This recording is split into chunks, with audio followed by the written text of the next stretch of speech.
بسم الله الرحمن الرحيم الحمد لله رب العالمين والصلاة والسلام على سيد الأنبياء والمرسلين نبينا محمد وعلى آله وصحبه أجمعين أما بعد. We usually use this time before Salat al-Jum'ah to answer questions that have been submitted online. And if you're interested in having your question answered, you can go to hijrah.info, that's hijrah.info/QA.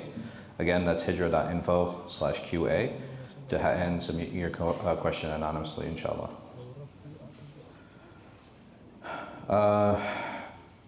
Can someone who never wants to get married use medication to eliminate their sexual desire? I think we answered this question, but the answer is no. A person cannot, just like the Prophet ﷺ, he forbade the companions to castrate themselves. It is also impermissible to chemically castrate oneself.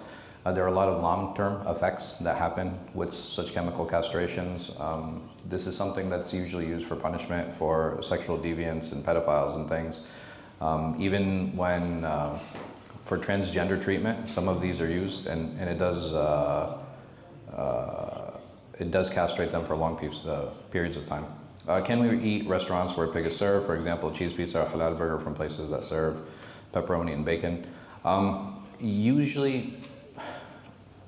It's usually non-Muslim restaurants that will have a mix between these. At the Muslim restaurants I've seen, I haven't experienced this, where they have this, unless they own like a Domino's or something. Sometimes it can be the case. But regardless, this really comes down to an issue of personal tolerance. And the example I'll give is, for example, if I'm eating ground beef, right? I buy ground beef. Do they ground pork too or no? I don't think pork is ground. I think pork they just cut in pieces. I don't know. I'm sorry. I'm not very familiar. But I will. Or let me. You know what? Let me use another example. You know the deli machines that they use to cut deli meat. So I have. If I said to you, okay, hey, listen, there's a machine. They cut pork on this machine to make the deli cuts, and then they bring the halal meat, and they cut it on the same machine. How many cuts would you be willing to tolerate to eat that meat? It's a valid question. There are some people who'll be like, no, I need them to cut the whole piece, then I need them to wash it, and then I'll clean it, and then I'll eat it. Okay. Some people will be like, no, if the machine even touches pork, I don't eat it. Okay. Some people will be like, okay, well, as long as they do the first few slices, after that I'm okay and I'm comfortable eating it. Okay. All of these I don't have a problem, I don't have an issue with. Part of the reason for that, the Prophet ﷺ, he said concerning the leather of an animal, he says that إِذَا دُبِغَ الْإِيهَابِ فَقَدْ طُهِرَ. He says that once the skin of an animal is purified, then it is permissible. And the companion said that the Majus and the Barbar, like at that time, right, they're all pagans, they're all not Muslim, and they were not Kitabi, that they used to serve them water in their leather, and they said they used to line the water with the fat of the animal.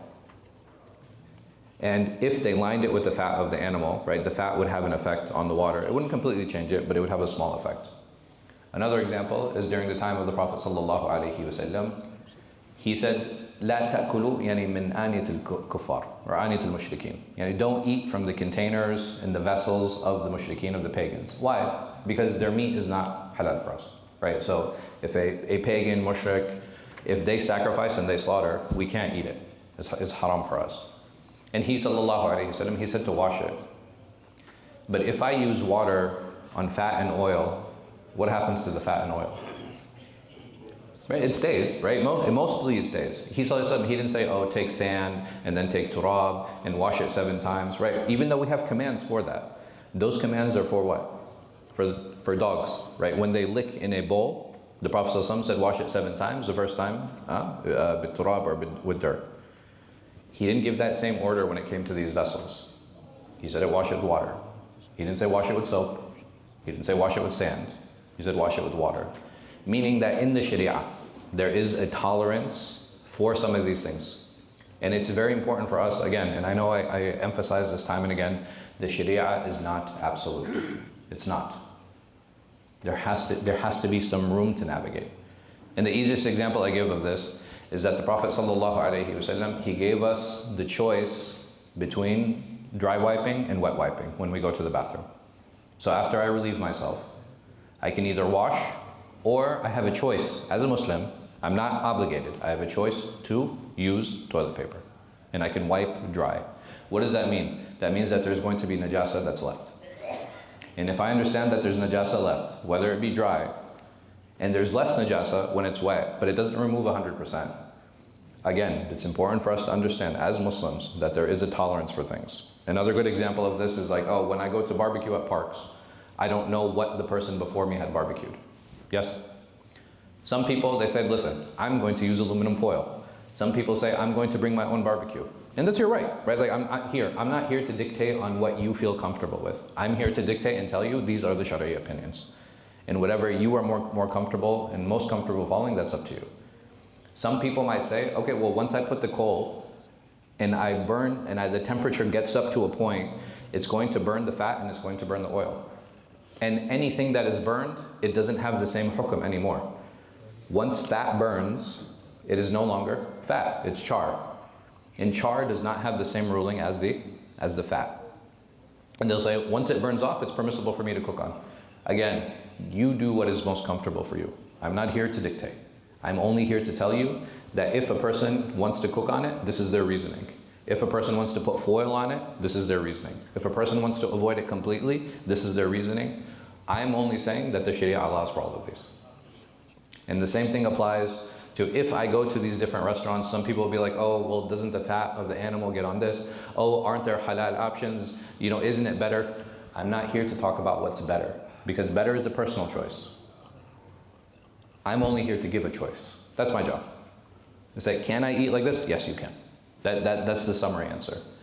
Are you comfortable is your question that you need to answer. That's not for me to answer, because I can't tell you what's comfortable and what's not. It's like, who's the one who went into the bears? Was it Goldilocks? right? The Goldilocks, like this one's too soft and this one's too hard and this one's just right. That's up to you. You want the bed that's too soft? No problem. You want the bed that's too hard? No problem. You want the bed that's just right? You need to choose what's right for you. May Allah subhanahu wa ta'ala give us tawfiq.